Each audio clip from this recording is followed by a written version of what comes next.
Добър ден! Днес ще ви покажа как да си приготвим пенсионерски шницели. За целта са ни необходими 250 грама кайма, една чаша брашно, една глава лук нарязана на дребно, 2 яйца, които сме счупили предварително, една чаша вода, олио слънчогледово, сода бикарбонат, чубрица, черен пипер и сол. Разбиваме яйцата с малко сол. Прибавяме ситно нарязания лук. Прибавихме лука. Разбъркваме с яйцата.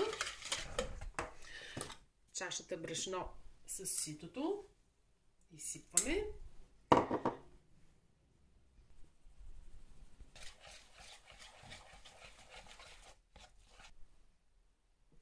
Прибавяме една чаша вода към сместа. Продължаваме да бъркаме, след което ще прибавим каймата.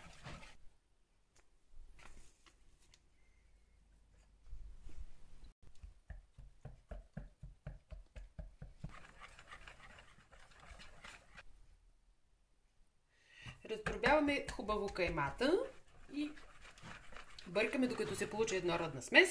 Слагаме черен пипер на вкус, чубрица на вкус и около така кафяна лъжичка сода бикарбонат и една супена лъжица сол.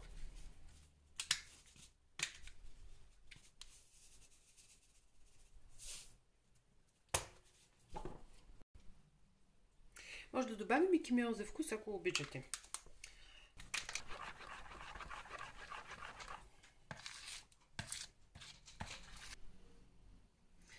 Тъй като тиганът ни е по-голям, слагам чаша и половина кафяна слънчогледово олио, но ако ви е по-малък тигана, една чаша кафяна е достатъчно. Сол, така леко, за да не залепнат шницелите, и включваме на макс. През това време ще си приготвим една салатка за гарнитура на шничелчетата. Няколко моркова, 3-4, едно парче ряпа и едно парче лабаш. Нещата, които имаме в наличност, ще ги настържим и след това ще ги смесим с олио, оцет и сол. Олиото ни е вече загряло и ще сложим една лъжица от сместа. Тази лъжица се равнява на около 2-3 супени лъжици. Сместа ни е като кашичка. Изсипваме внимателно.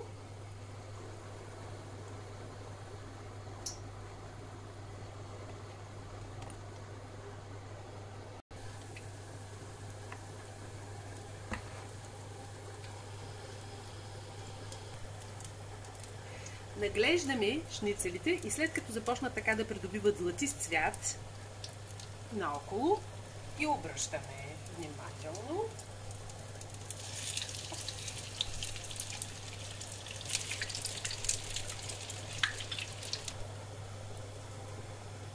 След около още 3 минутки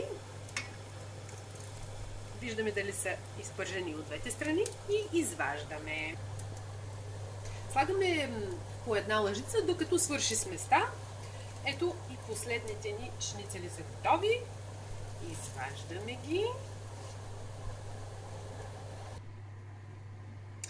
Изтъргали сме зеленчуците и вкусяваме с една супена лъжица сол. Оцет така поръсваме на вкус и зехтин на вкус и объркваме.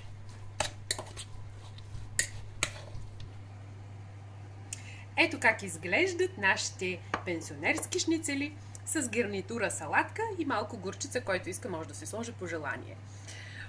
Вечерята ни е готова. Приятен апетит!